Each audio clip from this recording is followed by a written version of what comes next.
only. Sign up today. Leftist online publication known as the Huffington Post. The Huffington Post is a leader. Yeah, Huffington Post. Most of his articles, at least the ones that I saw, were Huffington Post and praising Muhammad for pretty much anything. If you said you like cotton candy, I guarantee you, Craig Considine would have instantly written an article about how Muhammad invented cotton candy. In the leftist Islamic supremacist alliance, and frequently publishes apologetics, speaking with warm, positive tones about Islam, about jihad, about Islam's mistreatment of women, institutionalized discrimination against women and non-Muslims, and so on. But the Huffington Post this past week has outdone itself, and that is why our illustrious visitor has come to us from the 18th century. It appears that the Huffington Post has actually gone on record likening George Washington to Muhammad, the Prophet of Islam. It's funny because this is Craig Considine writing in the Huffington Post, but you're like, the Huffington Post has declared.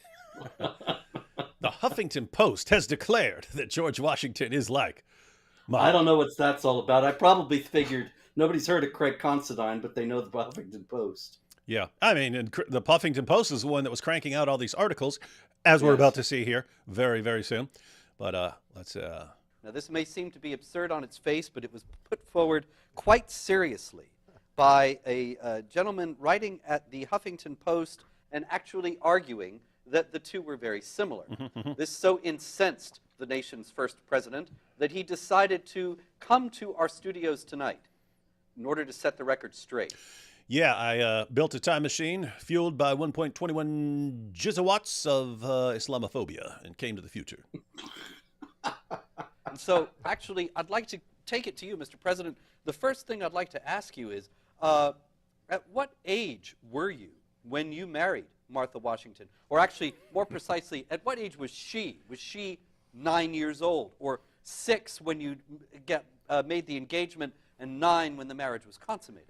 Actually, Martha Custis was 27 years old when I married her, and I was 27 as well. So, in what fifth dimension of HuffPo hell am I anything like Muhammad, who had sex with a 9-year-old girl? I leave that to the nation. Anyway, so guys, you can actually still find that if you type in George Washington or Muhammad. You can find that old episode where we go through it. But what do you think, Robert? Should we take a look? Should we give people a tour through some of the work of Craig Considine before we get to one of the most amazing turnarounds I've ever seen? Yeah, remember, Craig Considine stands by all these things he said about Muhammad, so they are enduringly relevant. So there's the stuff. In other words, the stuff we're about to pull up. He's done a big 180 on like the Muslim Brotherhood and on the issue of Israel and stuff like that. But you're saying, as far as him praising Muhammad, you're saying he still believes that stuff.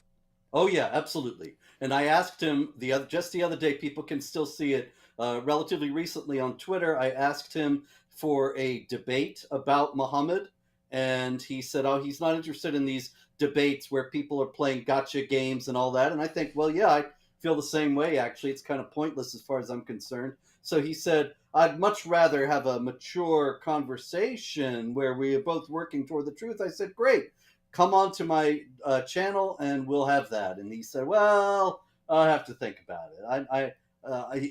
Craig, you're welcome. Be happy to discuss it with you, but you're going to have to understand, of course, that as you no doubt know, that what you've said about Muhammad over the years is ridiculous, is not supported by the facts, and so that would have to come out. Yeah, that's kind of the issue. If Craig Considine actually believed the stuff that he's saying, believed you're wrong about the stuff you say about Muhammad, but actually believes that the nonsense he's spouting about Muhammad is the truth, my goodness, why not set the record straight and school the mighty Robert Spencer on his own channel? Yeah, leading to absolutely. endless humiliation. After all, when they lose debates, they claim victory and try to say you were humiliated. So when he could win one and actually do it for real. Yeah, Lisa H here says, I posted to him and he said he changed. I agree, and we'll see that in the tweet. So that's what we're trying to. We want to go. We want to do a brief, give people a brief tour through some of the stuff we've seen from him over the years, just to show how shocking it is that he did change, at least on some of the issues. So let's go ahead and take a peek at some of this stuff. Okay. All right, here we have Huffington Post. This is the one we were responding to. So look at this. This is 2013. An unlikely connection between the Prophet Muhammad and George Washington. And right there you have it. Muhammad and Washington were gentlemen of the highest degree. Yep. Yes, any 54-year-old man who bones a 9-year-old girl is a gentleman of the highest degree. It's just, the definition of gentleman is flexible, and, it's changed a bit over the years. I just wonder when George did that. I didn't read that in Parson Weems, Yeah, this is no more evident than in the connection between them in the Holy Quran and rules of civility. So George Washington's little discussion on being civil. So we've got that here. We're not going to go through the entire article. Again, I think we went through the full article in that video we did. We just want to give people a taste of some of these articles. But let me go and read this. Robert, you can tell me to stop anytime you want to comment on anything. But let's see here. In 7th century Arabia, a middle-aged man had a vision to create a new religious and social order for a largely pagan and tribal society. The man, Muhammad, told his band of followers to behave wisely and civilly. The best among you, he said, are those who have the best manners and character. Just keep in mind. Okay, hold on. I'm thinking about the Battle of Badr, Uhud, Tabuk, all of the battles that Muhammad was involved in, the assassinations of his enemies who criticized him, all these. How is that behaving wisely and civilly, David? That's my problem. If you want to say that Muhammad had the best manners and character, okay, but you need to clarify what best manners and character meant when applied to Muhammad.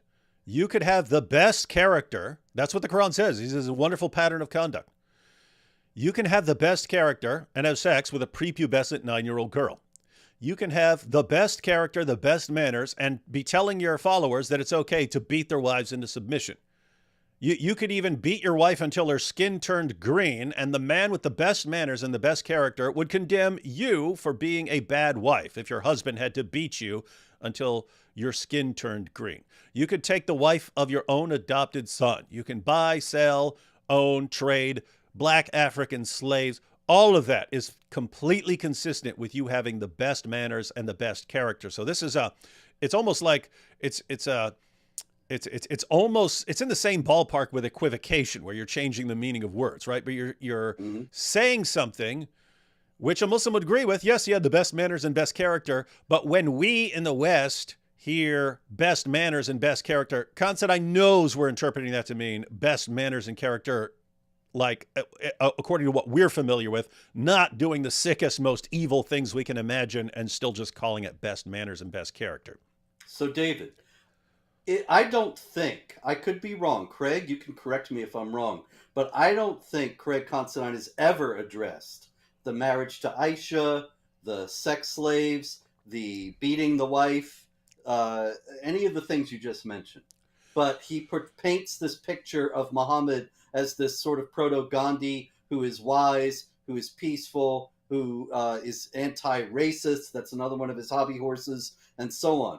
Now, I want to ask you, just for the record, when we're getting all this that we're saying about Muhammad, it's in the Hadith, it's in the Sirah literature, it's in the material that Muslims believe is trustworthy to tell them about what Muhammad said and did. Now, is there any early Islamic record that shows Muhammad to be a wise, civil individual in the Western sense who treated people fairly and justly and honorably and was not a rapist and a warlord and a murderer and all the rest of it? No. I mean, it's all over the Muslim sources that Muhammad's the best this and the best that, and he's wonderful this and wonderful that. But if you're talking about what we mean by good manners, good character, and stuff like that, no. This guy would be serving 487 life sentences if he were around today. So is Craig Considine, when he says these things, he is either completely ignorant of what the Islamic sources actually say, or he is misleading his readers deliberately.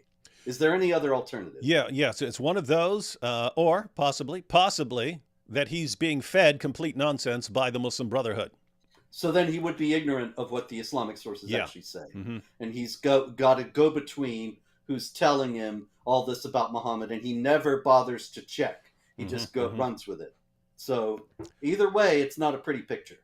Not a pretty picture. So this is the guy again, 9-year-old girl, all this stuff. Got caught having sex with his slave girl in his wife Hafsa's bed, then took an oath. And keep in mind that the objection was not that he was having sex with a slave girl.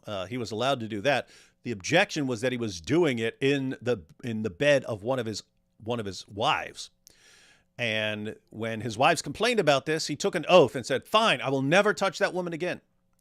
And of course, then he gets a revelation. The person who is best in manners and best in character got a revelation telling, "Hey, you need to break your oath. You need to go and break that oath and start banging that slave girl again." And so this is the guy. Surah 66, by the way, ladies and gentlemen. Surah 66, verses 1 to 5, scold Hafsa and Aisha for objecting to his having sex with Mary the Copt, the slave girl. Indeed. All right. So the best among you, he said, are those who have the best manners and character. Keep in mind what that means in 7th century Arabia, not in 21st century America or Europe.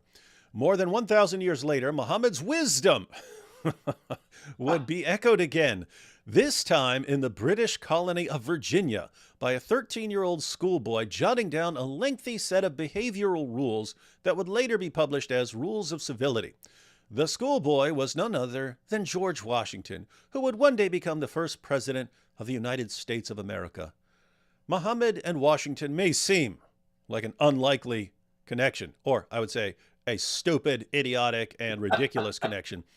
But in fact, they share strikingly similar biographies. Muhammad David, have you read Washington's Rules of Civility? Didn't we read some of it during the show? I don't remember. I think we did, yeah. I think now that you mention it, absolutely. But it's just worth noting that George Washington doesn't say anything in there about raping children or taking sex slaves or having his critics assassinated in targeted killings. Nothing. There's none of that in there at all. So I don't know where Craig's finding the similarity. Maybe that was the 2.0 edition and it's been lost. Yes. Yeah. Concealed by the Islamophobes. So, hey, check this out. Strikingly similar biographies. Muhammad and Washington were students of history. Really? Now, yeah, I'm thinking, in what sense was Muhammad a student of history? The only sense in which he's a student of history is that he's known, even according to the Quran, as the ear. And he's criticized for believing anything anyone tells him. So he just believes whatever stories people come up with. And so that's why you end up with all these ridiculous legends about Alexander the Great and so on in the Quran, the sleepers of the cave and so on. I don't know if I consider that a student of history. He hears a bunch of stories. History is different. There's a method with history that helps you distinguish true information from false information. Muhammad was completely lacking in that area. He could not tell the difference between a fable or a bedtime story and something that actually happened. So this is just ridiculous here at the very beginning. He outrages history. He completely rewrites history because he claims in the Quran, or whoever wrote the Quran claims, that the Quran confirms the Torah and the Gospel, and it doesn't. And this gives rise to this idea in Islam that the Jewish and Christian scriptures have been corrupted by the Jews and Christians. This is just changing history to suit yourself. Yeah, and all Muhammad did to accomplish this was just anyone that anyone else liked in history, he would just say, "Oh yeah, he's a Muslim," and he said, "Hey, just believe in Allah and Muhammad," and that's all he did. That's not history, guys. History is not saying, hey, who do you like? Oh, you guys like Moses? Well, did you know that that Moses was a Muslim and he preached the same thing I'm preaching? Oh, yeah. Just received a revelation saying that Moses agrees with me and Jesus agrees with me and they all agree with me. I got the revelation right here in my head. That's not history, guys. Anyway, all right. So Muhammad and Washington were students of history, restorers of justice. Yeah, Wow. that's what I'd call Muhammad. And fierce warriors who led, you could say warrior, who led their respective nations through successful revolutions. Both men united a large swath of political territory and served as the founding father for two unprecedented social movements, Islam and the United States of America, whose universal ideals would both spread throughout the world, respectively. So he just goes on and on and on and drawing comparisons between Muhammad and George Washington like this. It's so crazy. You know, it's just taking everything that's distinctive about Muhammad out and imagining this completely fake Muhammad. He's got his own private Muhammad. There is no basis for Craig Considine's Muhammad in any Islamic texts. And I mean, just look at the parallel he's drawing. It's Muhammad said, those who have the best manners and character, which in Muhammad's time, as we pointed out, meant something completely different and repulsive and disgusting from what that would mean now. But I mean, if that's the parallel you're drawing, I mean, every kindergarten teacher encourages good manners and stuff like that. It's like, oh, look, you see, let me draw the comparison between George Washington and this kindergarten teacher. I mean, the way he's doing it, you could draw a comparison between any two people. Yeah. Well, it's true, because once you decide that you're going to just make up whatever about Muhammad, then you can compare him to anyone. You could say Muhammad is the new Jackie Kennedy. He doesn't have doesn't have to correspond to reality at all. Yeah, pick anyone. You could compare. I mean, if you wanted to compare Muhammad, you could compare him to Biden. You could compare him to Trump. You could compare him to Kamala. You could compare anyone to anyone using this guy's method of let me find something similar that these guys said at any point in their lives and completely ignore how radically different they were in other ways. Interesting method. But that's probably why he thinks Muhammad was great at history. This is the same method, right? It's basically Yeah, the as same long as you're method. making it up. Yeah. Yeah. Just make up anything you want to make any point you want, and it doesn't matter how accurate you are, as long as you're making the point you want, and that's how you do it. All right, so we're gonna go through some more of those. We'll take a couple super chats real quick. Mother Queen says, "Mr. Robert, how are you, sir? God bless you." Oh, hi, D Wood. Oh, hi. I'm fine. How are you?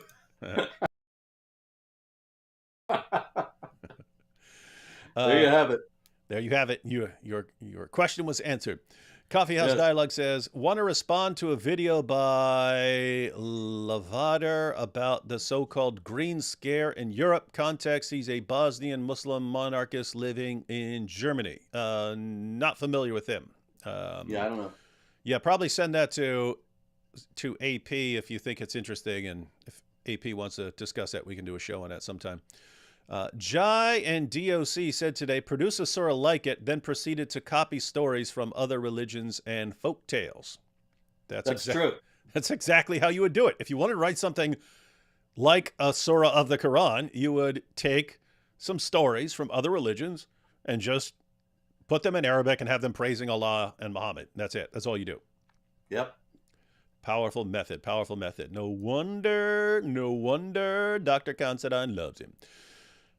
Muslims say there is no compulsion in religion to display Islam being peaceful, but isn't 929 a clear contradiction to that? So, Robert, I'll give one interpretation of that. We know there are many, but yeah, the most straightforward is if you go to a commentary like Qurtubi and so on, he lists a number of interpretations of Surah 2, verse 256, where you get no compulsion in religion. But if you give that verse the meaning that we would give it if you just heard it in the West. In other words, if you heard there's no compulsion in religion, you would think it means, hey, you don't force people to believe or something like that. if you go to court to be, the people who interpreted it like that said that it was abrogated. In other words, if that's what you interpreted this to mean, hey, you don't go out and fight and tell people to convert or die. You don't tell people that. The early Muslim scholars who interpreted it that way had to conclude that it was abrogated by later verses like Surah 9:5, Surah 9:29, Surah 9:73, Surah 9:123. It's exactly what they say. It was abrogated by later commands. But Robert, what are your thoughts on that? Is that your view, or do you have one of the other views? Yeah, that's exactly it. Sayyid Qutb, the great scholar of the Muslim Brotherhood in the 20th century, in his tafsir, he actually confirms Qurtubi and says that it was abrogated by 2:193. Fight them until persecution is no more, and religion is all for Allah. And so, if you're going to make religion all for Allah, which is also, of course, in 839, then there might be people completely minding their business and not causing any trouble at all, but their religion is not all for Allah, so you have to fight them. There are others, however, who say that there is a choice when they come to you, the jihadis, because you could convert or die, and you have that choice, so there's no compulsion. If you are forced to convert, you're not really being forced to convert, because you could choose to be killed. So, lots of different ways to come at that verse, Luke. You can find online the Qurtubi's commentary. Qurtubi's commentary is useful because he goes through basically what everyone said up to what all the different Muslim scholarly views. Guess what? The way that a Muslim dawah guy would present it, it's fun because they don't do this as much as they were 15 years ago. Back then, they were calling us liars about jihad and so on. And so they would say, hey, no compulsion in religion and so on. But the way they interpreted it as some sort of binding command, talking about Western dawah guys 10 or 15 years ago who said that, no, Islam's all about peace and tolerance. And when you ask them for evidence, they said, look, Surah 2, verse 256 says there's no compulsion in religion. The people who wanted to interpret it that way, guess what? As some binding command that you don't compel people to accept Islam, you don't find that anywhere in Qurtubi's list of different interpretations. No one interpreted it that way. The people who even thought that it meant that originally had to say it was abrogated. Why? You can't say there's no compulsion in religion when you're ordering people you're saying, hey, we're going to fight you until you pay the jizya or we kill you. You can't say there's no compulsion in religion when if anyone leaves the religion, you have to execute him. It would make the interpretation that a Western Muslim 10 years ago would give this verse makes no sense in light of everything else Muhammad said. And that's why no one back then held that position. Let's see, two more real quick. Hey guys, so glad you're here. I never get Robert notifications on X. God bless you both from UKistan. It's nuts here. Yes, it is. Yeah, we've been saying. I'm sorry. Oh, go ahead. I was just saying sorry about the notifications. I, of course, have no control over that. That is because of all the banning and shadow banning and all that.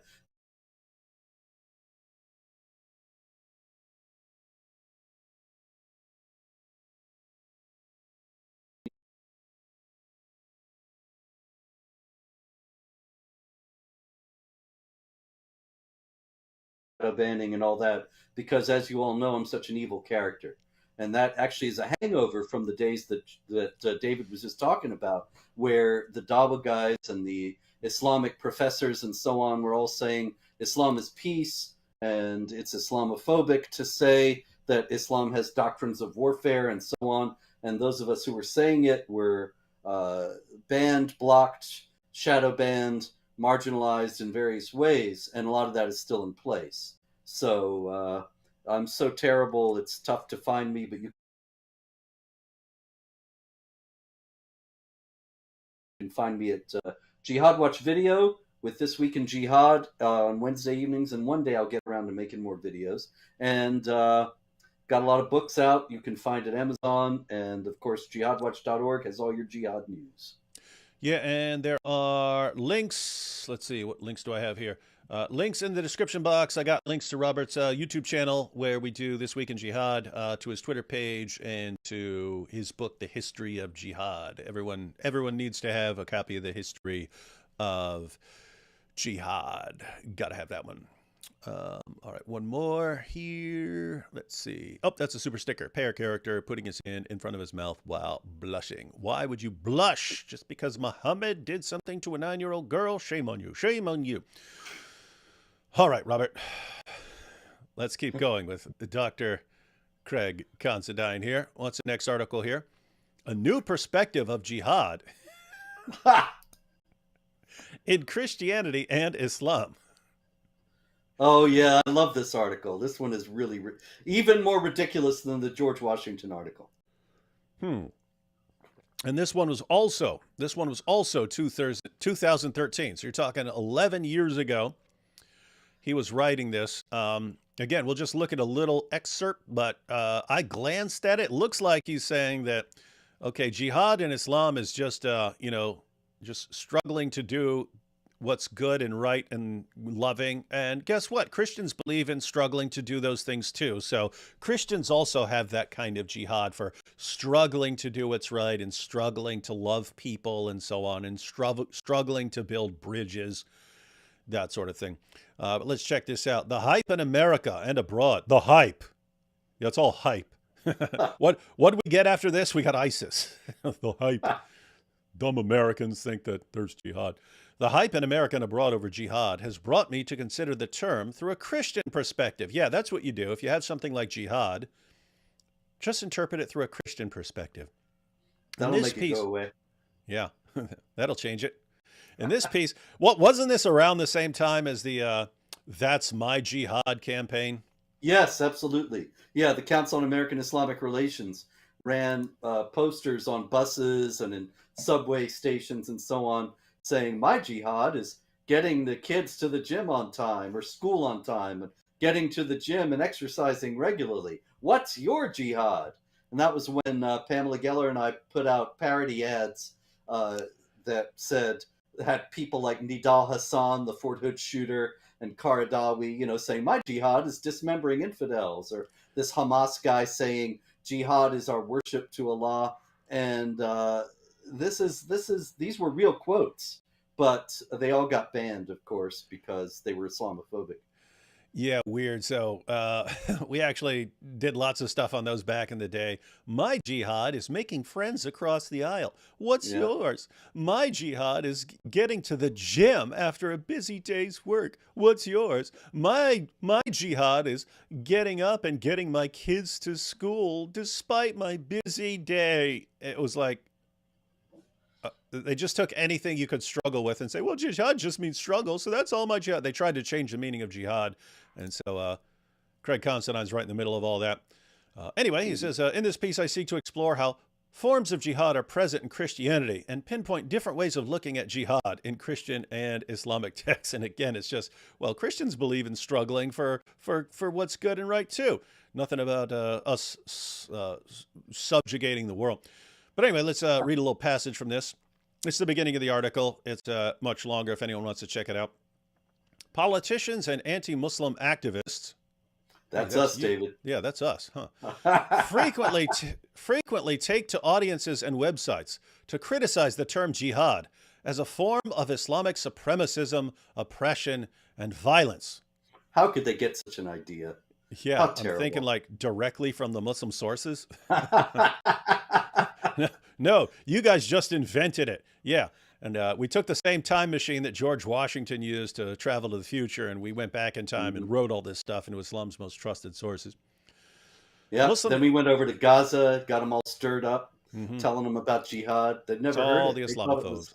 Peace and love. Muslim extremists, on the other hand, argue that jihad refers to a holy war against non-Muslims. Viewing the term jihad through these frameworks alone, however, would be playing into the hands of extremists who forego the other elements encompassed by the term jihad.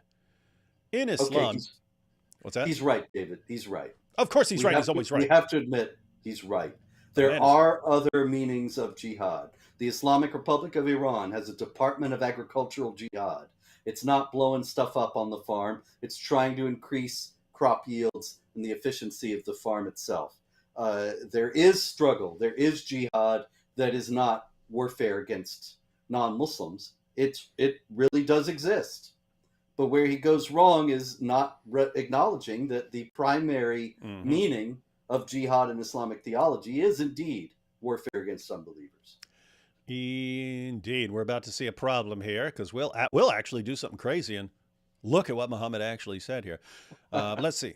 In Islam, jihad has several different components, which include personal struggles, such as the struggle against addiction. Hey, Robert, you want people to struggle against addiction, don't you? See, you're a jihadist. I want Craig Considine to struggle against his addiction to praising Muhammad without any basis in the Islamic texts. Yeah, so you believe in a struggle. So you're a jihadist. That's it, man. Yep. Social struggles, such as the struggle to become tolerant of others. It's a struggle to be more tolerant and loving towards everyone else. That's what he thinks is one of the meanings of jihad. And occasionally a military struggle, if and when, we're going to come, I want to finish reading this passage, and we're going to come back to this, this middle paragraph here. Occasionally a military struggle, if and when necessary, in self-defense. Oopsie, yeah. Fight those who do not believe. That's self-defense. I've been commanded to fight people until they say there's no God but Allah and Muhammad is his messenger. That sounds like self-defense. Yep. Fighting people because of what they believe and forcing them to convert. Even fight them until religion is all for Allah. There's no way you can interpret that as defense. If you're fighting until religion is all for Allah, then you're going to be fighting people who are not doing anything to anybody except they're worshiping in some other way. When asked, what is the major jihad? Muhammad replied, the jihad of the self, struggle against the personal self. Yeah. Contrary to the rhetoric and misinformation about jihad in anti-Islam networks like Jihad Watch, Muhammad did not... Hey, look at this. Muhammad did not say that the violent struggle was the most important form of jihad. We're going to get back to that too. Well then, ISIS has to go home. Yeah, shame on them. Let's see what I'll just finish out this intro here. The hype in America and abroad over jihad has brought me to consider the term through a Christian perspective. In this piece, I seek to do two things. Explore how forms of jihad are present in Christianity. Keep in mind, he's talking about like struggling to be more tolerant and so on. Say, hey, Christians believe in that. See, they have jihad too. Are present in Christianity and pinpoint different ways of looking at jihad in Christian and Islamic texts. Doing so can help find common characteristics of jihad so that Christians and Muslims can build bridges of mutual understanding and tolerance. This is what we were dealing with back then. Yeah, and people bought it. People believed it. People still believe it. All right, now, hey, look at the end of that second paragraph there. Contrary to the rhetoric and misinformation about jihad in anti-Islam networks, Muhammad did not say that the violent struggle was the most important form of jihad. So he didn't say that. He didn't say that. David, I don't know. I think Craig's nose is growing again. Let's see. Well, I mean, the only way to know would be, Sunan ibn Majah, 2794, grade Sahih. Yep. It was narrated. There are bunches of passages like this, ladies and gentlemen. It's just one because it's said where Muhammad says exactly what Craig Considine just said. Muhammad didn't say exactly where Muhammad's. Oh my goodness! There, let's just read it. It was narrated that Amr bin Abbasa said, "I came to the Prophet and said, O Messenger of Allah, which jihad is best? Which jihad is best?" He said, that of a man whose blood is shed and his horse is wounded. What is that? That's jihad. That sounds like violent jihad to me. That's fighting, ladies and gentlemen. That's fighting. And it's the best because you want to be hurt and martyred. You keep your wounds when you get to paradise. And they are extremely attractive to the ladies. You know, David, in years and years of practicing Christian prayer, never once did I start bleeding or my horse get wounded. Huh, that's weird. Because that's all jihad is. I must have been praying wrong. So guys, look at this. Look at this. Look at this. Which jihad is best? That's specifically the question Muhammad was asked. Muhammad responds, that of a man whose blood is shed and his horse wounded. You get injured while fighting in the way of Allah. Now, once again, look at what Craig Considine says. Contrary to the rhetoric and misinformation about jihad and anti-Islam networks, Muhammad did not say that the violent struggle was the most important form of jihad. He specifically said it's the best. He was asked what's the best, and he said, yeah, the one where you're out fighting. and you get injured or killed. Wild, wild, wild stuff. One more. Here again, I wonder, does he not know this passage and all the others like it? Or is he just ignoring it in hoping that the people who's reading his article don't know it?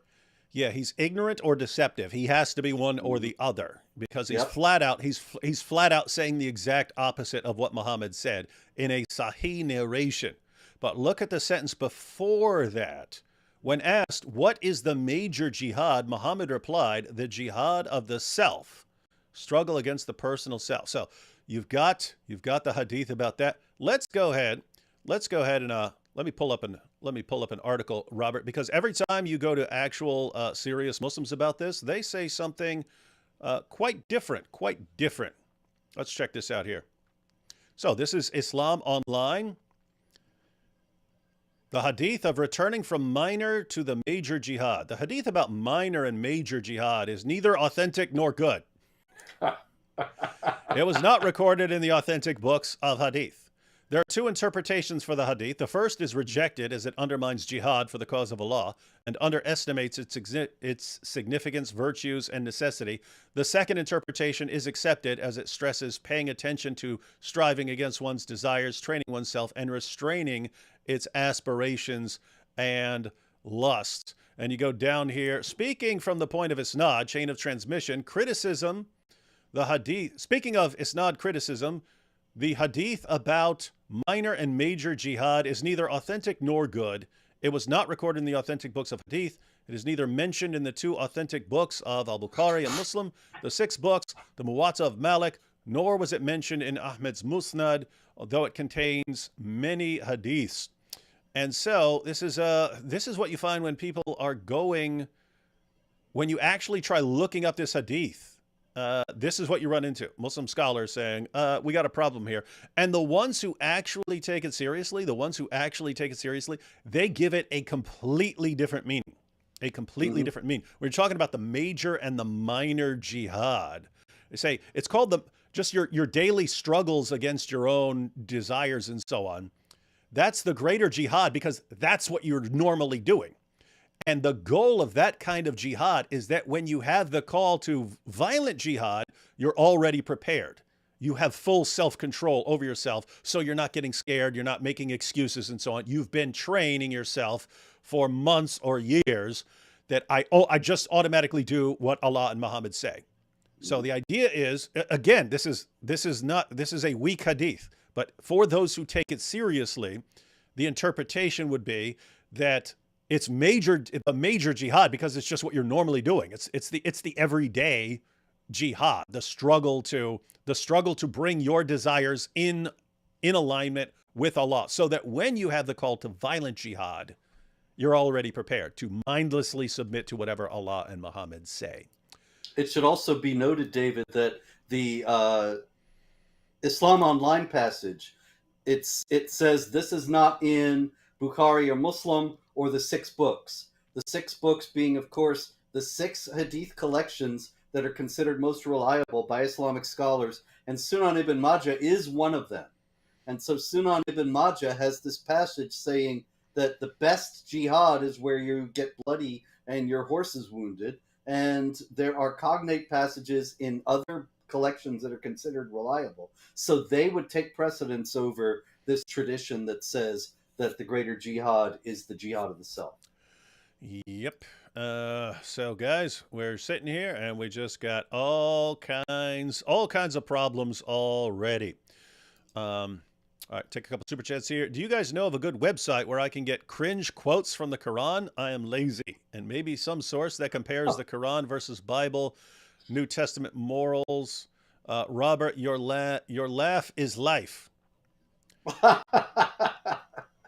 Yes, it is. The religionofpeace.com is an excellent site that has a lot of the worst quotes from the Quran and comparisons, I believe they have, with New Testament morality. And so that's a good little digest, good little source for passages, and also keeps the running tally, the famous running tally of jihad attacks, of which there have been about 45,000 now since 9/11, and those are all documented there. Be sure to put the It's not religionofpeace.com. That's a Dawa site. It's thereligionofpeace.com. Yeah, thereligionofpeace.com. Awesome place to find quotations and so on. Answeringislam.net as well. Yes. Answeringislam.net. There you'd have to look things up topically, but you can find everything you need in pretty much every area over there. Let's see. Islamanobic. Oh, instead of Islamophobic, it's Islamanobic. Dismantling Islam by Jay Smith. It's a recommendation from Rachel. Beatrice here. My jihad is listening to Mike Winger. That's the hardest form of jihad. That's what the prophet said, peace be upon him. Yeah. Unless your jihad is to fall asleep, in which case listening to Mike Winger can help. My Muslim friend keeps responding that the war violent verses was for that time, and people using them today for terror are misinformed. How would you respond to the for that time argument?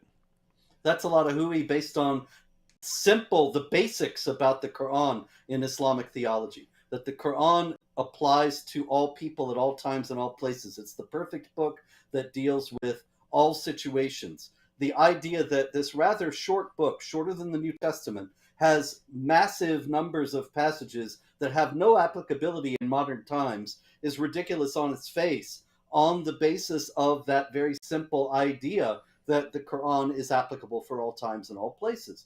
It is, if you look into Islamic theology, you have some very clear understandings of passages that are superseded, that don't always apply in the modern world. But unfortunately, the traditional understanding is that the later passages that are revealed later, according to Islamic tradition, take precedence over passages that were revealed earlier.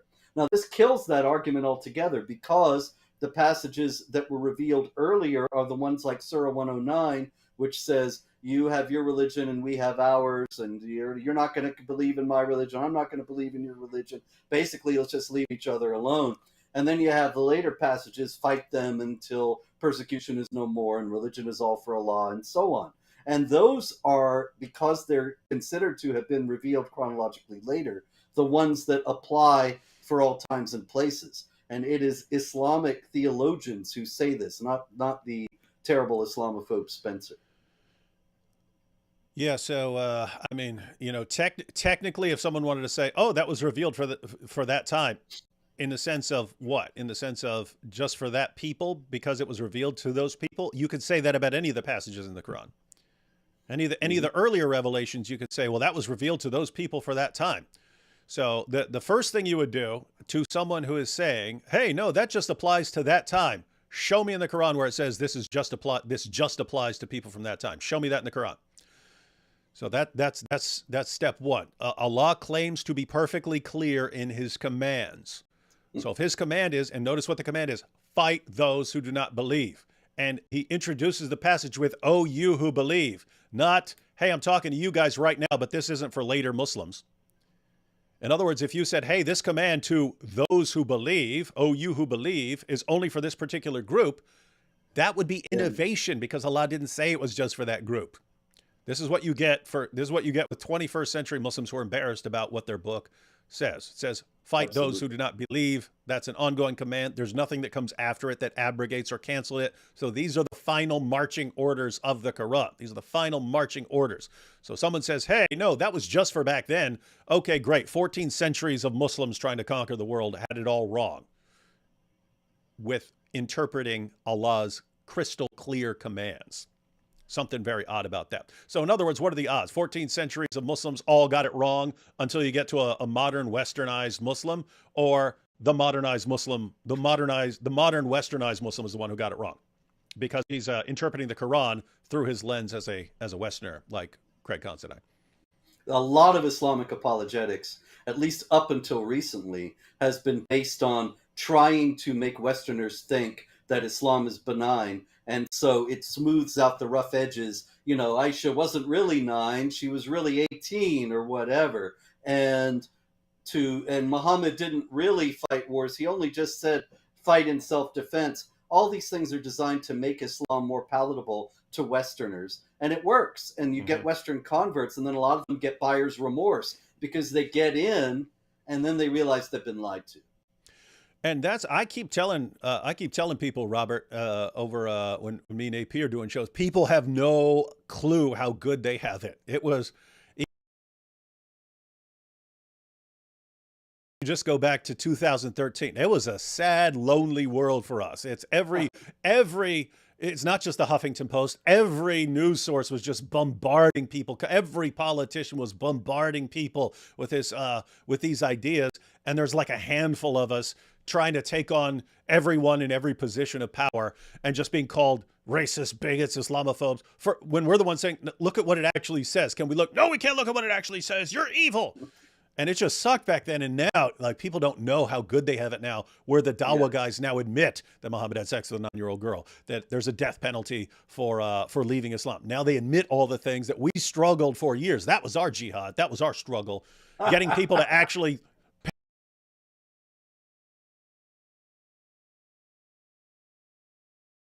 slightest bit of attention to what the sources really say. That was some rough times.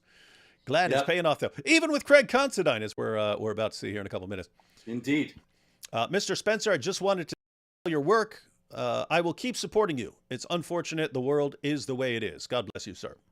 Thank you. Please hit Patreon under my name, Robert Spencer, or support Jihad Watch at jihadwatch.org. People don't know. Another thing that we had to deal with 10, 15 years ago was all this nonsense that came out from very wealthy organizations saying that there was this Islamophobia industry that was making big money telling people that Islam was bad when it was really benign and cuddly and lovable. And that actually they had all the money. They had millions and millions of dollars. But we had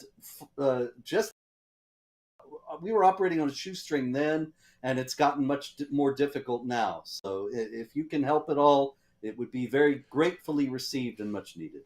Everyone who was doing it back then went into massive debt trying to deal with it because every doors get slammed in your face. You can't do certain things. They get you shut down no matter what you do. And so the only people who kept at it were the people who saying, "I'm going to do it anyway. You can just try to destroy me in every way possible. I'm still coming after your profit because someone needs to do it." Anyway, that's why I keep telling you guys, you got it way better than we had it back then. It's a different world. Good job, Craig. I think baloney can be halal. Maybe only if it's phony, though. Well, as phony as his articles. So there you go. Joshua said, I graduated high school in 13 while you were top George Washington. Yeah. Top G Washington. Yeah, top G Washington. And he was graduating back when I was top G Washington. Michelle says, your books are fabulous, Robert. I've another pre-order. Thanks for all you do. I'm sure you have rewards in heaven. Don't forget, Sunan Abu Dawud 203. At least you have more hikmah. Thank Muhammad. Sunan Abu Dawud 203. Yikes. That's, of course, the eyes of the leather straps of the anus. Hey, the book has just come out. I mean, it's not actually out for sale yet, but I got my copies. It looks beautiful. Get yours. Get it pre-ordered now. Muhammad, a critical biography. I'm hoping to get David to do a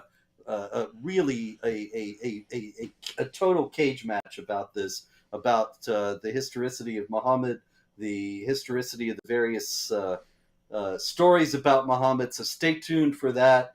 David, the challenge has been thrown down. I'm not going easy on you, Robert. I'm going to say that this is a horrible, ridiculous view, and I'm going to humiliate you in front of everybody. Okay. Many have claimed to have done it, but none yet have. Maybe you'll be the first. Hikmah of the day with Mr. Robert Spencer, Sahih Muslim 146. That's the famous passage that Islam is going to recede between the two mosques as a serpent crawls back into its hole. It's just a funny hadith. Yeah, I love that one. You know, it's like no one is more odious in the sight of Allah on the day of judgment than the one who calls himself King of Kings. I mean, you can't get more revealing than that. Indeed. Robert is a modern-day John Quincy Adams who knew about Islam and the issues of its history. So who traveled here with 1.21 gigawatts of Islamophobia. Yeah, it was interesting that you could find more knowledgeable politicians in the 17 and 1800s than you can now today when jihad is all over the place. Well, it was just common sense. They just read the texts and they reasoned from them. And they didn't have to think, oh, I'm going to be called racist and Islamophobic if I say what's in the Quran. So John Quincy Adams, I'm honored by the comparison and thank you. But fact is, all he read the book. He said what was in it. Mm-hmm. For Robert, dude has been keeping it real for decades. While YouTube closes all of his monetary gates, Sir St. Peter better throw open those gates when you arrive. Respect and love. I hope so. Thank you. Pray for me. Thank you. All right, let's get back to our new hero. Our new hero. Let's go. Let's go. Let's see. Let's go. We want to get to his Considine's dramatic conversion. So bust through these real quick. What studying Muhammad taught me about Islam. Muhammad's treatment of religious minorities and his basic moral beliefs have encouraged me to further promote dialogue between Muslims, Christians, and Jews, and to improve my own everyday character and conduct. So yeah, it's great. Yeah, Dr. Considine, how's that dialogue between Muslims, Christians, and Jews going for you right now? It's just incredible. You know, Muhammad was the most intolerant of all people against any dissent. I've mentioned it several times, but these poets who made fun of him in their verses and opposed him, he had them assassinated, praised his followers for doing it. Asma bint Marwan, Ka'b bin al-Ashraf, etc., etc. He had a mosque burnt down. He actually burnt down the mosque, destroyed the mosque after the Battle of Tabuk. That was a mosque that had been set up outside of his auspices in northern Arabia. That's not a very well-known story. You can read about it in Muhammad, a critical biography. But people came to him and they said they've got a mosque over there. So he said, yeah, we'll stop by there on the way back. So he goes to try to fight the Christians at Tabuk. They weren't there, and he comes back and destroys their mosque. He was not tolerant of diversity or plurality, anything of the kind. Here again, you got to wonder, what Muhammad is Craig talking about? Maybe there's some other guy he's got in mind. Yeah, weird stuff. I mean, this is like the most extreme cherry picking I've ever seen with this. Look at this. Muslims worldwide have recently joined together to celebrate Mawlid an-Nabi, the birthday of the Prophet Muhammad. This day is an opportunity for Muslims and non-Muslims, such as myself, a Catholic, to reflect upon the life and legacy of the Prophet of Islam. Yeah, that's what Catholics need to do on Muhammad's birthday. Yeah. In this short essay, I want to share with you what I've learned about Muhammad and how his legacy informs my understanding of Islam. Muhammad's beliefs on how to treat religious minorities, subjugate them, make him a universal champion of human rights, particularly as it pertains to freedom of conscience, freedom of worship, and the right for minorities to have protection during times of strife. Yeah, the guy who said, I have been commanded to fight people until they say there's no God but Allah. Famous quotation. It's all over the 6 main collections. The guy who said that Allah had revealed to him, fight those who do not believe in Allah. That's the guy who's the champion of freedom of conscience, freedom of worship, and the right for minorities to have protection during times of strife. This is just pure fiction. I don't see where he's getting this at all. I mean, of course, all the rest of it is fiction, too. The George Washington business was silly enough. But there is so much disconfirming evidence on this. It's just astonishing to think. Surely he couldn't really believe this. Yeah, that's what's amazing. It's like he's either like the most clueless person in the world who's being fed information and does not have the ability to know if it's true or false, or he knows and he's just a massive, massive liar. Yeah. So we could continue reading that. Let's get a little more of the gist here. Why a Christian can view Muhammad as a prophet. Well, that's good to know. Muslims aren't at risk of anything when they say, I believe in Jesus. Yeah, because Muhammad said Jesus is a Muslim. However, if someone says, I'm a Christian and I believe in Muhammad as a prophet, people might start to question one's credibility as a self-professed Christian. Well, Yeah, yeah. because Muhammad, if you view him as a prophet, contradicts core teachings of Christianity. And so how would you be a Christian and affirm him as a prophet? Say, zoom through this real quick. As an advocate of interfaith dialogue, particularly between Christians and Muslims, I'm often faced with the issue of conversion. People ask me, if you admire Prophet Muhammad so much, why don't you convert to Islam then? If you love him so much, put a ring on it. Why don't you accept him as the seal? The seal. Ooh, ooh, ooh. I see these questions popping up on my Twitter and Facebook feeds more than you might imagine. Basically, me admiring Prophet Muhammad isn't enough for Muslims. In their eyes, I must take a few concrete steps towards Islam and be fully recognized as a true believer. Otherwise, I'm just a weirdo Christian who respects Muhammad but doesn't recognize him as the man. Christians, on the other hand, have called me pseudo-Catholic. I'd call you pseudo-intellectual if this is your level of research into issues. And infidel for my positive writings about Muhammad. For these Islamophobes, I'm... Wait. The Islamophobes are the ones who are pointing out, how are you a Catholic if you believe that Muhammad is a prophet when he contradicts the teachings of the Catholic Church about the death of Jesus, his resurrection, his divine nature? And so they point that out and says, you're an Islamophobe. For these Islamophobes, I'm quite simply a heretic. There's no way around it. Perhaps my work is irritating to Muslims and Christians because I'm pushing a few traditional boundaries. He's such a boundary pusher, and He's a courageous guy. Yeah, and making people question the very heart of their religious traditions and identities. Who's sitting there going, I have to question my religious identity because this powerful article about how Muhammad is like George Washington. Oh my goodness, I have to question everything I've ever believed. Some like narcissistic personality disorder here, Robert. Yeah, as well as a total divorce from reality. It's just astonishing to me. Unbelievers are those who say Allah is the Messiah, Jesus the Son of Mary. That's in the Quran twice, 517, 572. That's a direct refutation, a direct rejection, I should say, of the divinity of Christ, which is a core Christian belief. How can he say this guy's a prophet and affirm things in one book that are denied in the other?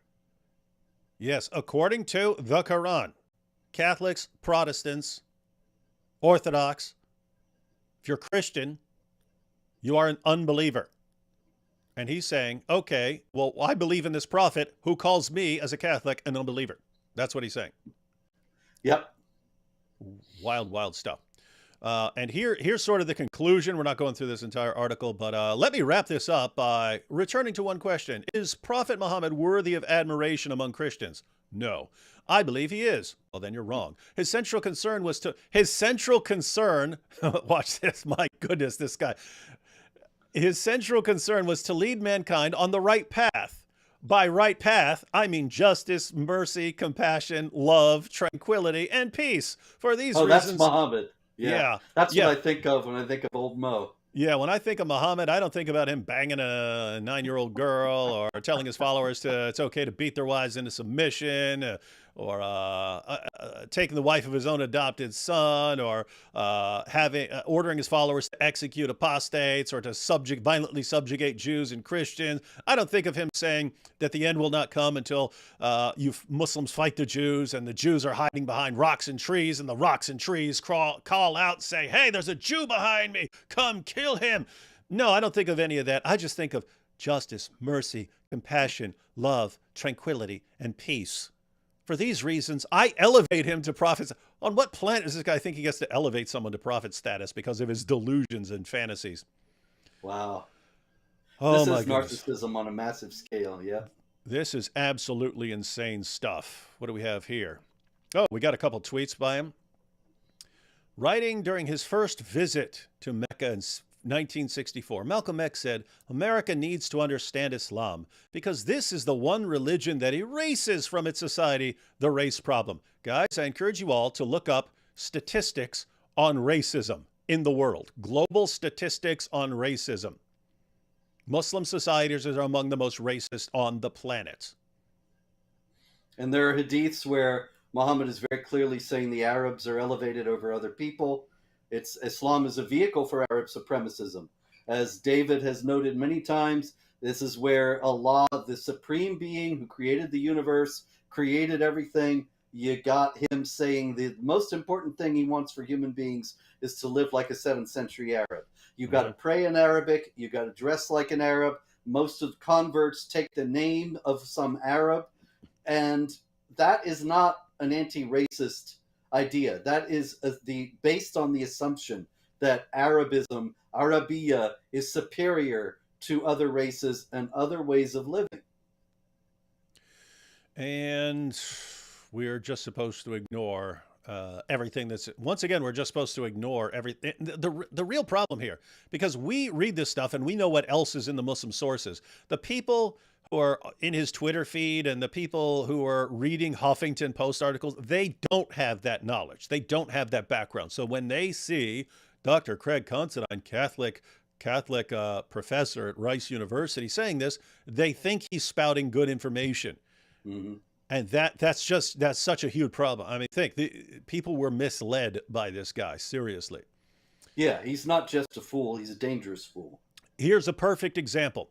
Prophet Muhammad was defamed, insulted, mocked, and violently attacked by those who opposed him. How did he respond? By remaining calm, ignoring the insults, and focusing on his mission. Responding with violence was never an option.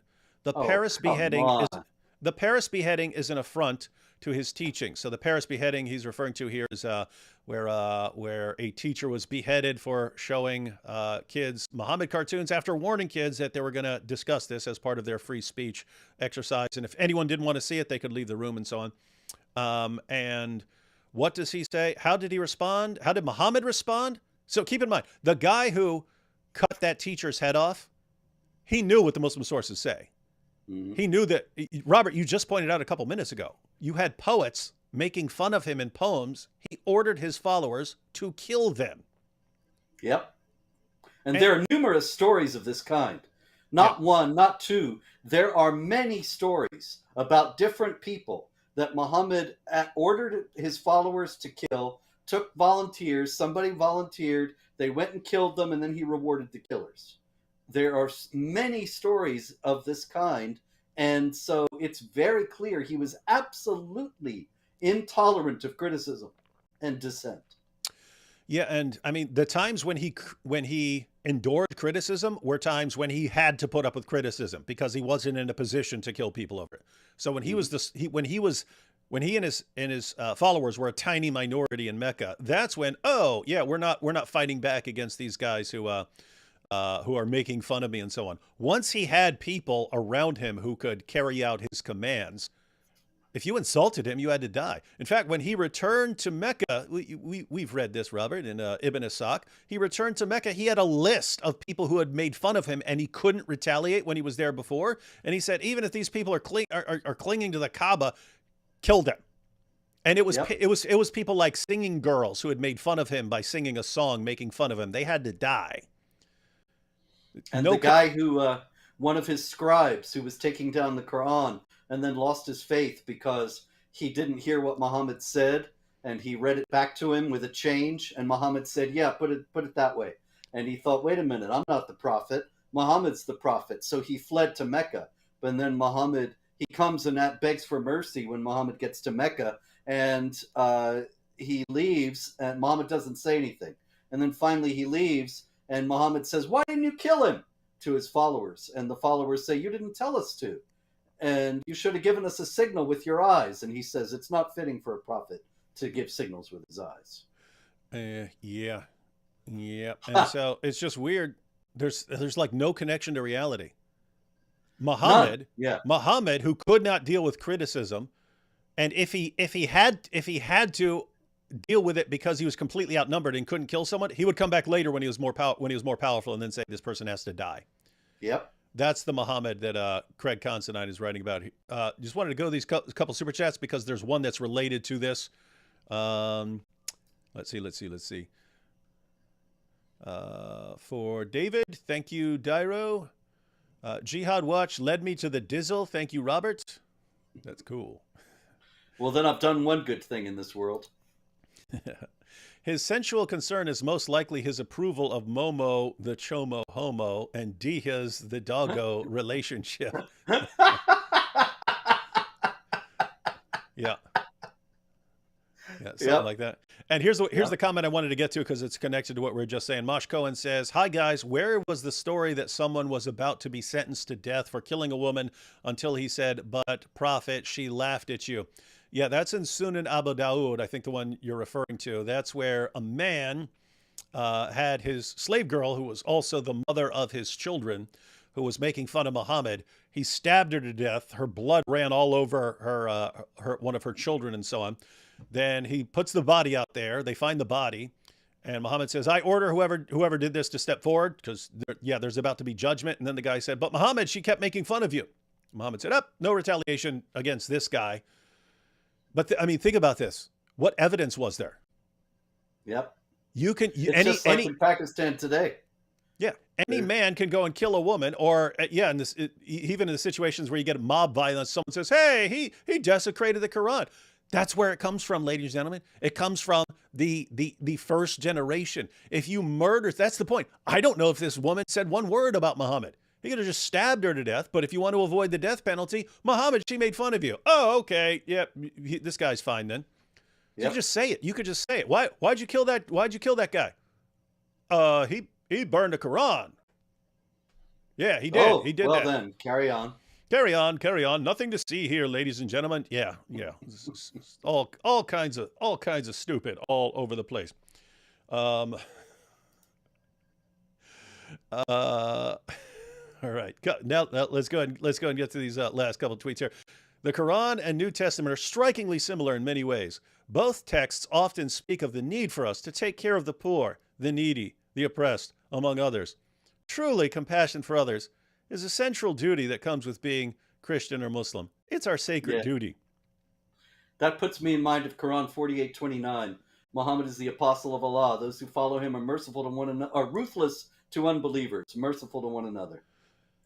Yeah, why didn't Dr. Craig Considine quote that, ladies and gentlemen? Guys, that's an important reference that Robert just gave. Quran 48:29, Surah 48, verse 29. Muslims are ruthless towards non-Muslims, merciful only among themselves. In other words, if you were to see compassion for others, Islam and Christianity both teach this. No, in Islam, you are compassionate toward your fellow Muslims.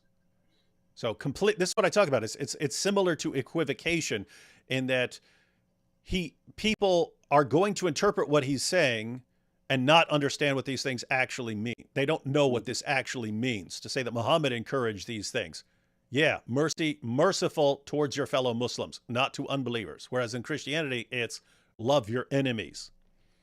The obligation of zakat, you give it to other Muslims. You are not allowed by Islamic law to give zakat to non-Muslims. So the charity is only for one's fellow Muslims. Here's a gem. A Christian student asked me today, "What have you learned in your studies on Prophet Muhammad?" I answered, "The main thing is that he had a lot of compassion for orphans, widows, and the disenfranchised." The student responded, "Sounds a bit like Jesus." I said, "Exactly.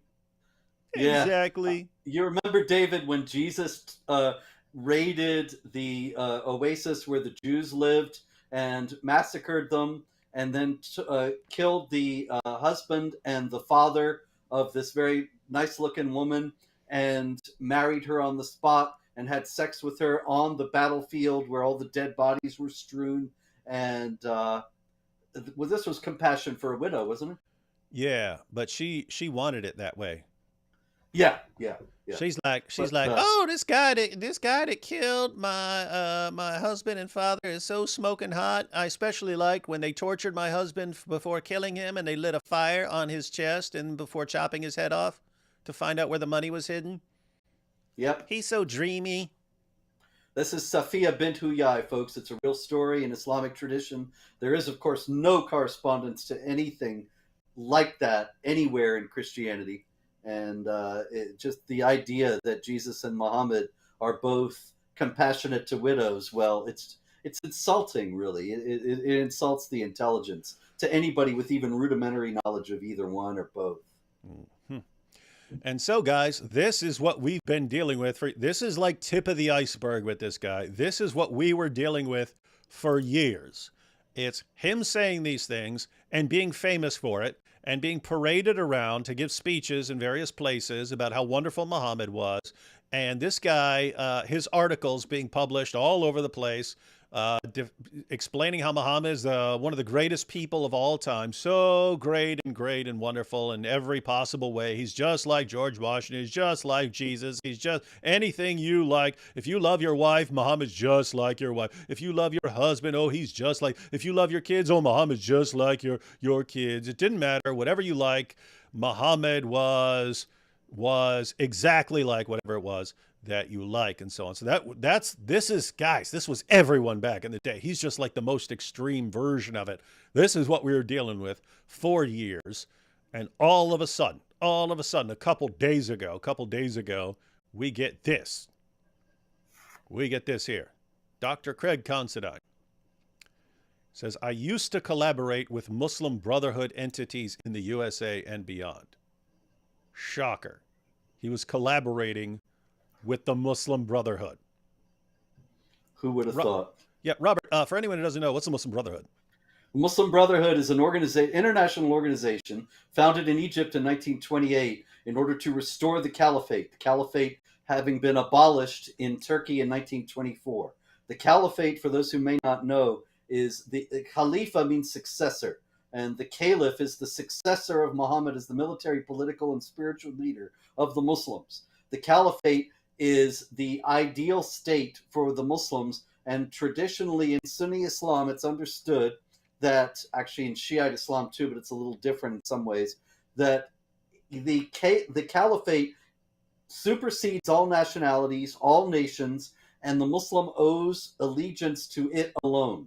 The Muslim, in other words, is an international citizen of the Caliphate, not the citizen of the United States or France or Germany or Britain or whatever. And so the Caliphate was abolished in 1924. The Islamic jihadis say that was when our troubles began. That was when the Islamic world lost its unity and its power. And we have to restore the unity and power of the Islamic world by restoring the Caliphate. The Muslim Brotherhood was started 4 years after the abolition of the Caliphate in order to bring about this restoration of the unity and power of the Ummah, the global Islamic community. And the Muslim Brotherhood is very active all around the world. Hamas says that it is the Muslim Brotherhood in Gaza. And every major Islamic organization in the United States, Council on American Islamic Relations, Muslim American Society, Islamic Society of North America, all of them, they are connected to the Muslim Brotherhood in various ways.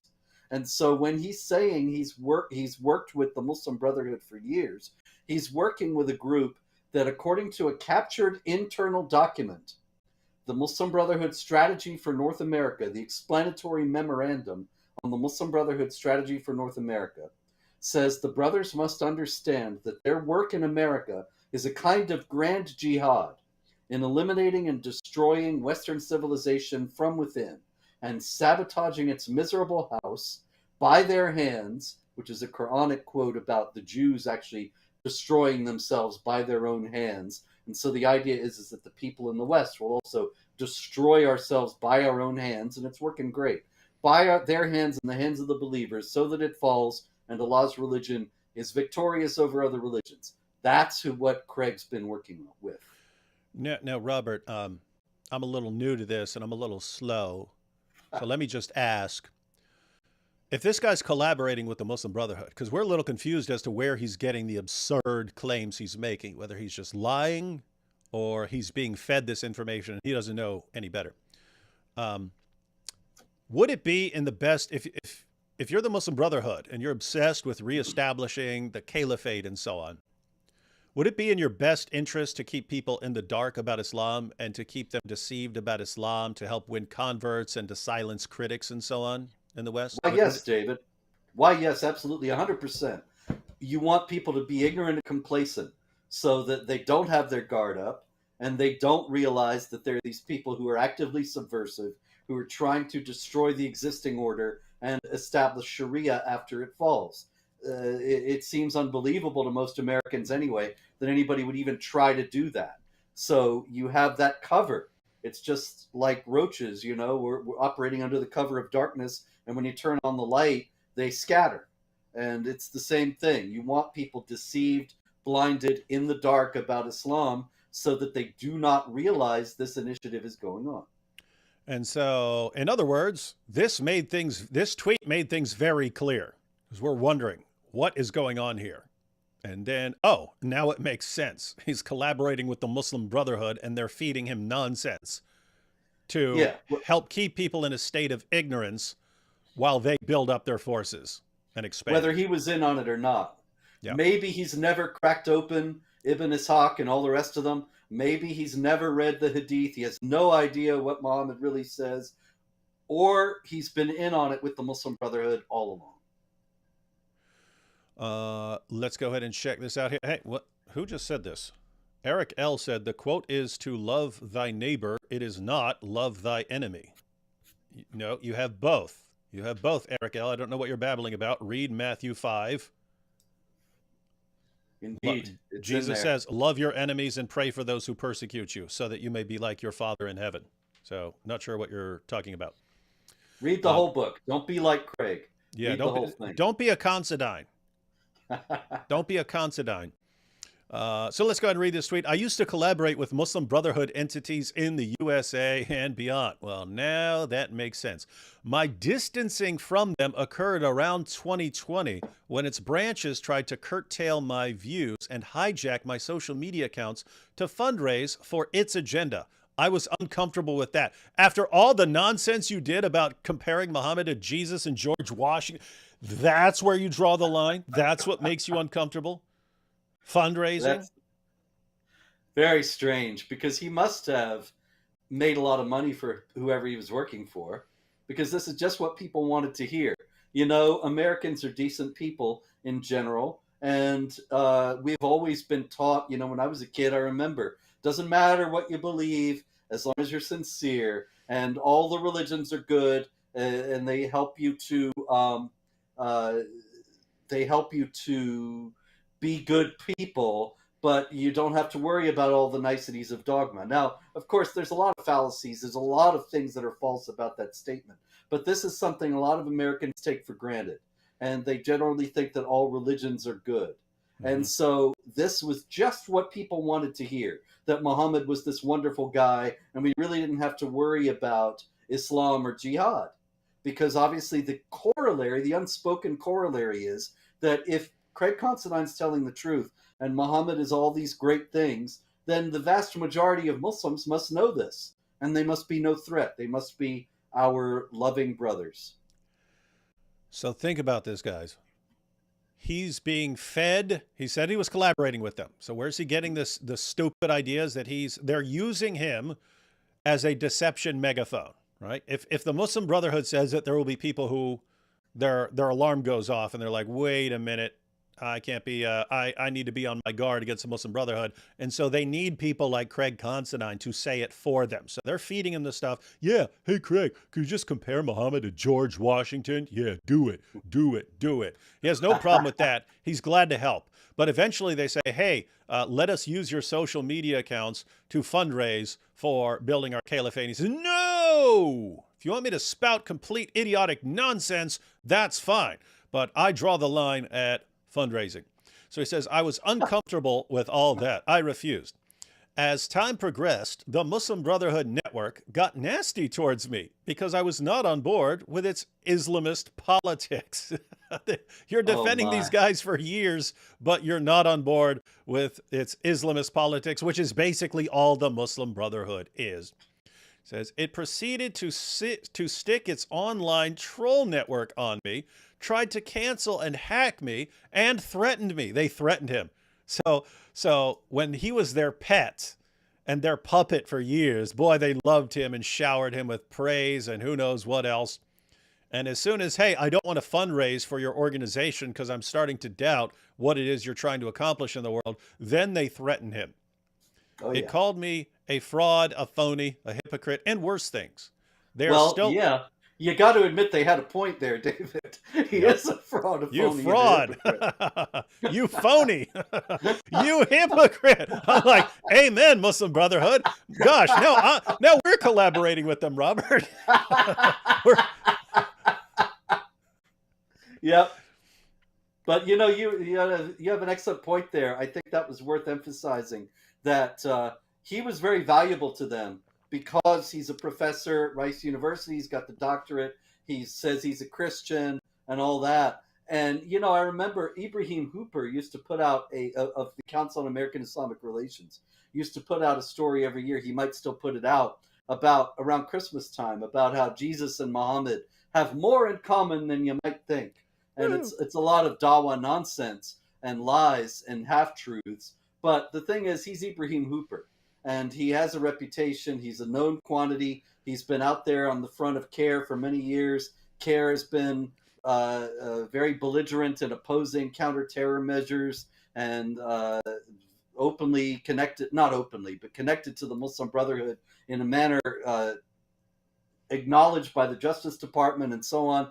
So that's not going to get the kind of traction that Craig Considine can get. that is And correct. people will dismiss it as coming from Ibrahim Hooper. They'll say, well, maybe he's exaggerating or he's not being honest. But old Craig, he's got this stature that was extremely useful to the Brotherhood Network. Yeah, can you imagine this? So for years, people are reading this stuff on Huffington Post and so on. And they're thinking, oh, well, maybe we wouldn't trust the Muslim Brotherhood saying this, but this guy's a professor at Rice University and a Catholic, so we can trust this guy. Meanwhile, behind the scenes, he's being fed his talking points from the Muslim Brotherhood. He's collaborating with the Muslim Brotherhood. He's working for the Muslim Brotherhood. And then somehow he realizes that he doesn't like their politics. Very strange. We need more details here, Craig. Tell us more about what happened, but so far he has not. He stands by his stories about Muhammad, and yet somehow he's broken with the Brotherhood. And so at the end of that third paragraph there, they are still on the prowl and I'm still under threat. He's in danger. Well, maybe you need to pick better people to collaborate with in the future, Yes. Craig. I used to defend the Muslim Brotherhood, but not anymore. No chance. I will not support groups that threaten me, like the Quran, and seek the destruction of the only country that I'm a citizen of, the USA. See That's amazing. That's amazing right there, David, because that's another thing that the Dawa guys have been denying for 15 years now, more than that the Brotherhood has any such plan to subvert and destroy the United States and establish Sharia. It's right in their explanatory memoranda, but there have been all kinds of efforts to show, just like with the Quran's violent verses, that they didn't really mean it. It was just a discussion. They're just kicking around various possibilities, things like that. Actually, this was a high-level Brotherhood operative mapping out a strategy, and it was taken very seriously in the Justice Department at the time. And so it's the same. It's really remarkable that he is acknowledging that now. Oh, yeah, it's when huge. they've been denying it for so many years. Yeah, and so he acknowledges what the Muslim Brotherhood is about, even after acknowledging that he had been collaborating with them, and that was why he's been doing a lot of the stupid stuff he's been doing. Mm-hmm. But then, they seek the destruction of the USA, and then check this out, last paragraph. I learned the hard way through lived experience that advocacy and activism for a noble cause, and he puts that in quotation marks, for a noble cause, like combating Islamophobia, might just be a load of political BS. In other words, the only thing he's done for his entire career, he's saying it was all political BS. No kidding, really? That he thought he was doing for a noble cause, and it was all just BS. And he says, take this as a cautionary tale. Be careful and be weary when you are fighting for justice. Be weary. Yeah, you want to not be weary. Yeah. When you are fighting for justice, all is not what it seems. My goodness, that is huge. Right? It is. It is. It's astonishing, really, because it looks like he's even questioning the whole idea of Islamophobia. Now, David, you and I know Islamophobia is a scam. that it was made up in order to intimidate people into thinking it's wrong to oppose jihad violence and Sharia oppression of women. It's wrong to speak the truth about what Islam teaches and so on. It's designed to make people scared. And yet, for somebody who was one of the leading Islamophobia propagandists to say this, well, it's just amazing. It's like if Nancy Pelosi endorsed Trump. Yeah, indeed. Someone asked, Paul Anchor says, how old is this tweet? What is this, like a week old? It's recent. Yeah, it's not very long ago at all. Yeah, it's about a week old. It's about a week old. So this is brand new, and we were caught totally off guard because we were like, this is the biggest drooling on Muhammad fanboy in the world. I mean, my goodness, Craig, get a room as much as you love this guy. And then out of nowhere, combating Islamophobia, a noble cause. Guys, be careful what you're falling for. He was the king of it. He was the most extreme version of that I can think of. Yep. And then, hey, he warns people, guys, things aren't what they seem. So when you think you're fighting for justice and so on, be careful what you're actually fighting for. And couple follow-ups here. Feline Musk says, let me get this straight. This is a response to that tweet. Feline Musk says, let me get this straight. You're, in your bio, an award-winning professor and author, a sociologist no less, and you teach at a rather prestigious university, Rice, and it took you until 2020 to know that the Muslim Brotherhood was evil, and only they came for you? And his response is not, no, the Muslim Brotherhood's not evil. Better late than never, right? Yeah. True. Absolutely. Absolutely. I mean, you got to wonder, because a lot of these guys, the Americans that the Brotherhood has, you got to wonder if they ever have second thoughts about what they've gotten into. These Islamic apologists and Dawah guys who are converts or non-converts like Craig, who are essentially converts in effect, and they have private second thoughts that they don't dare enunciate. And so we got to hand it to Craig Considine for all the criticism justly we have leveled upon him in this tonight. At the same time, my hat's off to you, Craig, for having the courage to speak out in this way. Yeah, Black Angel says 2020. Yeah, so that's when he said that he realized that there were some problems when they were trying to do the fundraising. As far as these actual tweets, when it says July 24th, that's July 24th, as in 6 days ago. So this is new stuff. But he's saying he realized there was a problem 4 years ago. He's just now that he's refusing to go along with what they say and they're threatening him, now he's being vocal about his opposition to the Muslim Brotherhood. And here are some of his tweets from the past couple days. He says, in this video, Kamala Harris objected to using the words radical Islamic terrorism to describe terrorism carried out by Muslims. I used to say the same kind of thing. I thought I was combating Islamophobia in doing so. I was wrong. It is not Islamophobic to identify groups like Hamas as terrorists. It is intellectually lazy and immoral to cover up the reality of things. It's like, it's intellectually lazy and immoral to do what I was doing for years. Yes. and says that he stands by. Yeah, this is really, really weird stuff. So it's a weird thing where he's basically saying we were right all along. So he's still going to have disagreements about Muhammad and so on. But as far as the agenda of Muslim groups and stuff like that and Islamophobia, he's basically saying we were right and he was wrong. And it's great. It's amazing to hear him acknowledge that. Guys, if you are trapped in a stupid position for years, do not stay, and you finally realize that it's stupid and you were wrong, come out and say you're wrong. Hats off to the man for coming right out and saying, I was wrong about this stuff. We think he's wrong about some other stuff, but that is huge. Lots of people would not want to admit that they've spent years of their life fighting the completely wrong battle and actually helping terrorists. Not a lot of people would want to come right out and admit that. So hats off to him for that. But he says it's intellectually lazy and immoral to cover up the reality of things. So he's saying what he was doing was immoral. Worse, David, I think that it would be a great idea now to put out new editions of Craig Considine's books about Muhammad with It is intellectually lazy and immoral to cover up the reality of things, written right on the cover on the top. That'd be awesome. And so then people know what they're getting. Yeah, I'd buy that. Yeah. So he says it's intellectually lazy and immoral to cover up the reality of things. Worse, it is absurd to focus on policing language instead of protecting lives. Oh my goodness. This guy's saying some of the exact same things we've been saying. You guys are focused on what we're saying. Why don't you focus on saving people who are going to be victims of this stuff and condemning people that want, instead of protecting lives, and condemning people that want to kill your citizens? Do words now matter more than life? Well, where'd this guy come from? Acting all this time.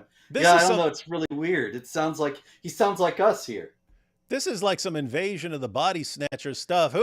Yeah. Where's the real Craig Considine, and what have you done with him? Someone snatched his body or something like this. He says that it's time to call a spade a spade. All right, last one here. Dr. Craig Considine says there is an unholy alliance between anarchists, socialists, communists, and Islamists. You think? They are animated by the scourge of post-colonial thought that has polluted Western university. Dude, it sounds like you were on the same exact page until a week ago. Yeah, absolutely. Much of the left in the West is not progressive. It is the opposite. It is regressive. Countless liberals have been duped by Islamists, just as many of the latter have been duped by Marxism. The left is decaying, and it is unfortunate to witness. Watching it praise groups like Hamas is the final straw for many lifelong liberals. Consider me one of them. Oh, so he's saying the final straw. He's saying he's breaking with the left. He's saying that watching it praise Hamas is the final straw. He says he's done being with them. That's terrific. That's great. I love that. But really, here again, you got to wonder. It's not as if the left's love for Hamas just arose after October 7th. The left has loved Hamas for years. The left has loved all the jihad groups for years. This alliance, how many years have we been talking about the leftist Islamic alliance? We talk about it regularly every week on This Week at Jihad, and he's acting like it's a new thing. Yeah, and so it's another situation where I never noticed that. And look at this last one here. These are the useful idiots that Prime Minister Netanyahu was referring to today in the chamber of the House of Representatives. Now he's citing Benjamin Netanyahu when he called the leftists who align with Islam and support Hamas useful idiots of Hamas, and he's agreeing with Netanyahu. My goodness. Changes. That is a lot of changing right there. That is like one of the most dramatic turnarounds I've seen in a long, long time. That's crazy, crazy, crazy, crazy, crazy. Yeah, it is remarkable. And we can hope that he'll keep going and renounce his writings on Muhammad and write something more accurate about Muhammad so that people might come to it who were misled by his earlier writings. Yeah, so to see someone who's been I've seen in the comments say he's been a useful idiot his entire career. Yeah, that's what's shocking. Yeah. You have a guy who's been a useful idiot of Hamas and the Muslim Brotherhood and everyone else for his entire career. And all of a sudden, guys, I think I was wrong. Hats off to that guy. All right. So we're done. I've got a couple of super chats here and then we're out. Let's see. In the aftermath of the Hamas takeover, they use this excuse. They use this to execute thousands of people they called Zionist collaborators or simply apostates. Zero evidence. I think he's talking about that quotation from earlier from Sunan Abu Dawud, where you can kill someone for criticizing Muhammad or something like that. He says, Mosh Cohen says, Jesus is our prophet too, and we love him. Continues to compare Jesus to a person that was literally his direct opposite. At least they're funny. Yes, they are. Here we go. Luke says, Muhammad's Boom Boom Room featuring Robert Spencer. Yes, that is actually the next episode of Muhammad's Boom Boom Room, Luke. It will be Robert Spencer. It will be Muhammad meets Salman Rushdie. That is the next one that will be up. Mosh Cohen says, what we're currently seeing in the West is the life work of Abu al-Banna, the Dawa practices of Taqiyya and Kitman to win the hearts works. It does. It's deception. Mhm. And it's worked for a long time. And we basically got access to Muslim sources, the most trusted Muslim sources, and to the internet where we can respond to things around the world and respond to them rapidly. We basically got all that at just the right time. Indeed. And 5 Ds of Dawa: deceive, deny, distract, distrust, and destroy. Yep. That's You got to good. dodge, dip, duck, dive, and dodge. And last one here. America needs to understand KFC because this is the one restaurant that erases from its society the haram problem. Yep. Understand KFC. Powerful. Oh, there'll be many more like KFC before we're done. Yeah, they have to. All right, Robert. Any final thoughts on Craig Considine before we cut out? Yeah, Craig. If you see this, I do want to say, look, I love you, man. I admire your courage in acknowledging you were wrong. I invite you to follow through. We may have been a little bit rough with the rhetoric, but really, the fact is that everything we're saying is accurate. The sources about the Islamic sources about Muhammad back up what we're saying about Muhammad and not what you have said about Muhammad. So I hope you'll continue to follow through. Your invitation to chat with me on the Jihad Watch channel, it's an open invitation. I'd love to chat. It would not be a debate, not a gotcha situation, but we would be speaking honestly about what's in the Islamic texts. I think it's time that it would be salutary for you to take a look at those. And so, guys, I would suggest finding those tweets that Robert's talking about where they're discussing this and encouraging Craig Considine to take Robert up on that offer and get on that show. All right, so I guess we're out. There's one last super chat here. Craig Considine should have been hearing you, D. Wood, and Robert Spencer, etc. God knows how many Craig has wrongly influenced. Thank God he has come to his senses. Thank you, D. Wood and Robert Spencer. Yeah, guys, it's this is also something I've been saying is it's a lot of work. It's a lot of hard work. It's some miserable stuff because you're getting blasted from every side. I mean, especially going back 15 years, you said something about Islam. You got blasted by Muslims saying you're a liar, even if you're quoting directly out of their sources. They're saying you're a liar. Atheists are saying, well, you can't criticize another religion because you're religious too, and all religions are equally stupid. So you catch it from atheists. And then you got Christians saying, what? You're supposed to love everyone, and you're criticizing their stuff? That's not loving. That will hurt their feelings. You got blasted from every single direction. And you have people like Robert who just kept at it no matter what. And the bottom line is it's a lot of hard work. It takes a long time. If you're relentless, it works. It works. It may take a while. It may take 10 or 20 years or something like that. But the truth does come out. So anyway, I added a link. You might need to refresh your page, but I added a link to Robert's Patreon page. Yes, please support his work. He has a big site. He has a lot of people working for him and so on. So if you can sign up to support him on Patreon, please do that. Link is in the description box. And in theory, are we gonna have This Week in Jihad tomorrow? Absolutely, yeah. As far as I'm concerned, if you're free. All right. So we will be on Robert's channel tomorrow night, 8:00 p.m. for This Week in Jihad. And I suspect there has been some jihad. Unfortunately, yes. Catch y'all then.